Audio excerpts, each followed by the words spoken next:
Okay, team. So I am coming to you for help today. And I don't know if it's something you can help me with, if it's something I just need to figure out on my own, but here it is. So today I overate. I did. We had some Mexican food at our clinic for lunch. We had a drug rep come bring us some. It was amazing. That wasn't even the issue. So I had lunch and I just chose, the chicken fajita meat, and a really healthy portion of what we were having, right? Because I'm not restricting myself. Then in the afternoon, I had a patient who was experiencing sexual abuse. And thankfully, I'm not faced with that every day, but it does happen often, unfortunately. More often than I would ever want to see it. So I am usually really pretty good about it. I over 20 years of being a pediatric nurse practitioner, I have gotten better about not bringing things home and not letting things bother me and knowing, all right, well, at least I know about it and I can help, right? I can get the process started. That's what I'm here for. But I just had a really hard time with this one.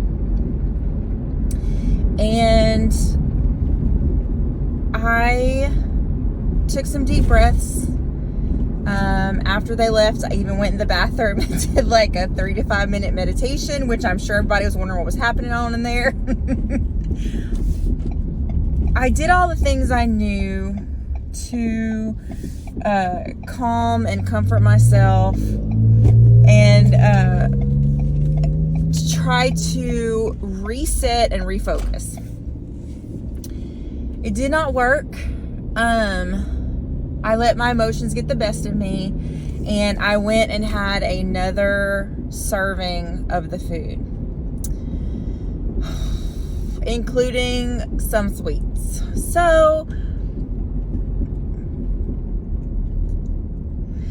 I'm just wondering, I don't know how many of you struggle with going to food for these type of things. I hope not many of you have to deal with it, but it's where I am right now. It's what I'm struggling with right now. And so I'm coming to you to see if you guys have any tips or tricks to jolt yourself back to reality. Remind yourself this is not something that if you do, it is going to help in any way, shape, or form. In fact, it's just going to make you feel worse later. And obviously, what did that do for my patient? Nothing. It did nothing for my patient to better their life.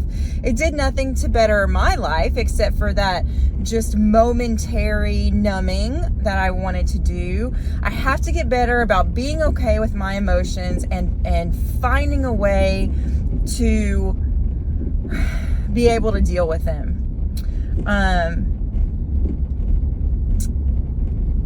I mean, maybe if I just bring a boxing bag to work, I totally would if we had room. But if you have any suggestions, I would love, love, love to know how you deal with these things.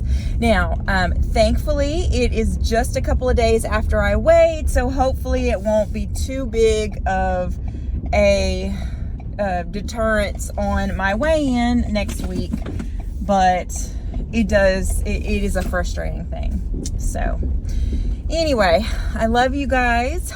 I will talk to you later. Hopefully all happy things. Bye-bye.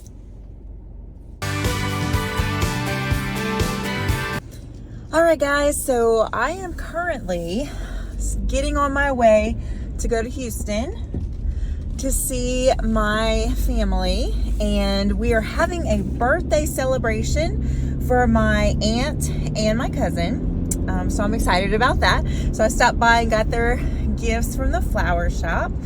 It is the day, today is Friday, and it's the day after I had such a rough day at work and ate more than I was supposed to. So, I mean, I wish I had words of wisdom to tell you guys. I know that a lot of you work in schools, a lot of you work with children, and I'm sure that you've had the days where you've heard or been faced with a situation that you needed to report to CPS, Child Protective Services, or maybe you work with adults and you've had to do adult protective services.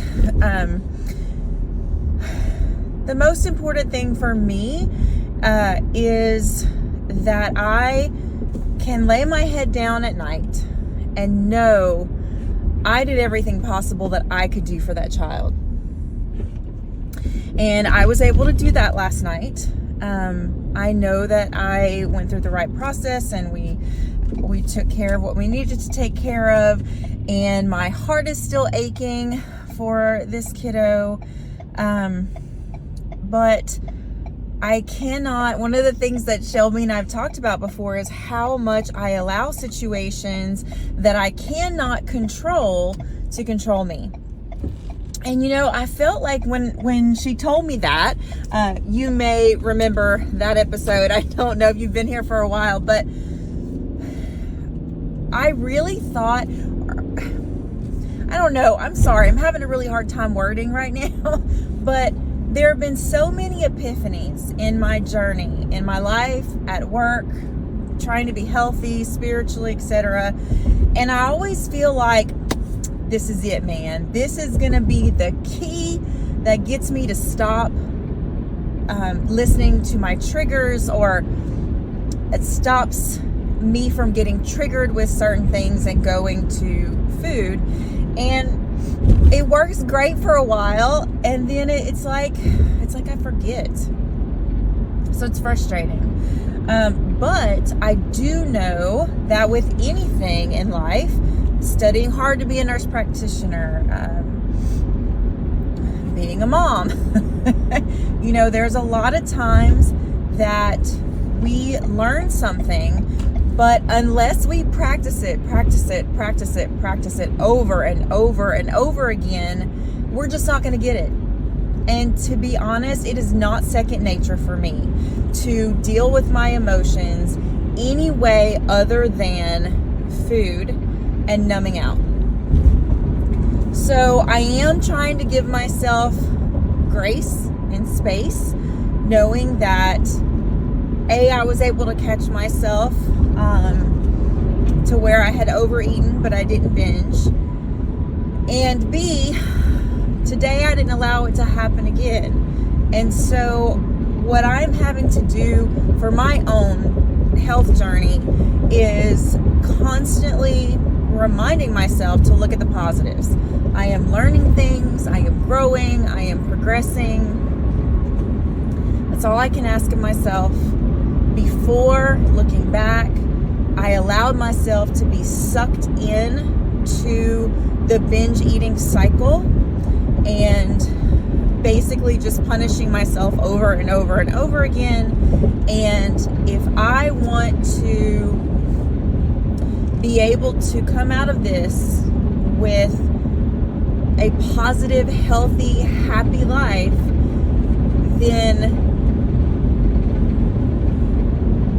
I need to take every experience and learn from it. So that is what I'm doing. I'm sure many of you get anxious with your health journey when you know that you're going to be going to an event. We talked about this around Christmas. Today, I think it's going to be kind of easy for me not to focus on the food because I haven't seen my family in several years, the family that lives on the other side of Houston. And now that I'm closer, I'm excited I'm going to get to see them more. So it'll be a really great reunion, and I feel like it'll be easier for me to focus on the good conversation and not so much the food.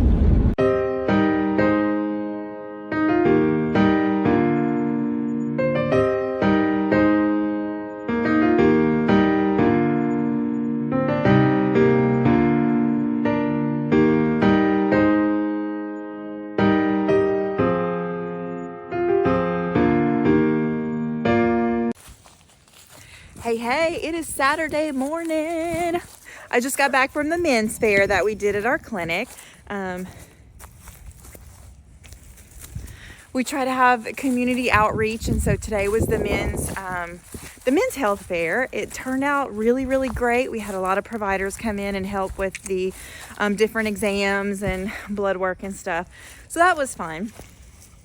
I had a really great time last night with my family for my aunt and my cousin's birthday party. I hadn't seen them in so long. I'm gonna throw some pictures in here, but it was really amazing. The hubster is getting ready right now, and we're about to head out to some antique shops.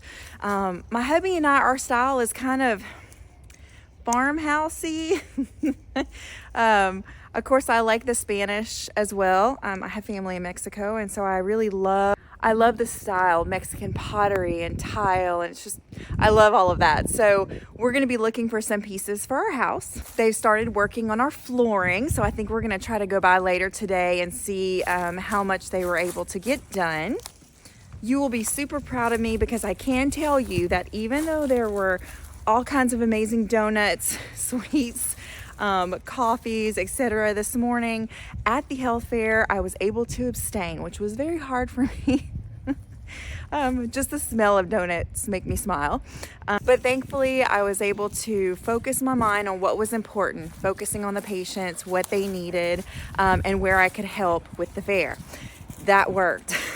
And also last night when I was with my family at the birthday party, I just sat there and had a hot chocolate the whole time. It was really just focusing on seeing what they've all been up to the last year or so, and I got to see the kiddos that were just precious. It was fun to hang out with them. So I think as long as I stay focused on the environment around me, the people eating with me, the celebration, why I'm at certain places, doing certain things, I really feel like that's going to help me to make healthier decisions when I'm in positions like that.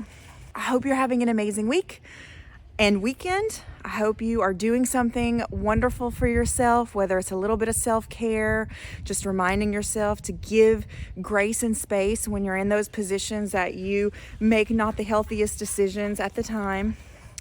I love you. I hope you love you and that you're learning, like I am, how to be self-lit, how to love ourselves where we are. To me, that's the hardest, especially when it comes to healthy lifestyles, healthy goals. We tend to think, once I get there, I'll be happy. Once I get there, I'll feel good about myself. Once I get there, all the things that I'm wanting will actually come to be. And what's really cool, I try to keep in my mind all the time, but I forget easily, is that you can be happy now. I can be happy now. I can be grateful for all the things I have. I can put one foot in front of the other, take one step at a time, and be proud of the progress I'm making. Even if it's a 2 steps back, 3 steps forward situation, we can still be proud that we are striving to be better and to make every day a little brighter. Hey guys, it's Sunday, and I had a really great day today. I got to go to Lake Charles and see Christopher. He is in his last semester for college, and so he's going to be graduating this May and then going to Colorado State University, which is a really far way away, but I'm sure I'll go visit him as much as I can. So after I saw Christopher, on the way back, I got to hang out with one of my dearest nursing friends, Shirley. She lives in Vinton on the way back. So I got to hang out with her and chit chat about old times, talk about new times, all the things going on. It was really great to be able to see her, visit with her. Now, I just ran to the clinic because there is this massive storm, as most of you know, coming through the United States. And the hospital has decided to close our clinic both Monday and Tuesday because there's supposed to be some icy conditions and the roads aren't going to be safe. So I ran over to to get a computer, and that way I can help if there's anything we can do while the clinic is closed for the patients. I hope you guys are making sure to winterize all of your home. Make sure your pets are safe. Make sure you have plenty of food and water, and you have somewhere to go if your electricity shuts down. Thankfully, Will's parents have a full house generator, and I know that Christopher has somewhere to go if he needs. So I'm grateful that everybody is prepared. Our new house is winterized also. So we should be good to go. I hope all of you are too. And that you have a really safe next few days through this crazy winter storm coming through. All right. Love you guys. Bye. Okay, team. So it is Wednesday morning and I am toe up and worn out. We have been doing so much stuff with the move, going back and forth every single day. Looks like we're going to have to move the move to next Friday. So I just wanted to come on real briefly and let you know that I may not be posting for a week or so. Got to get this move stuff done so we can get into our new place and then settle into some kind of nice schedule. I did go ahead and weigh.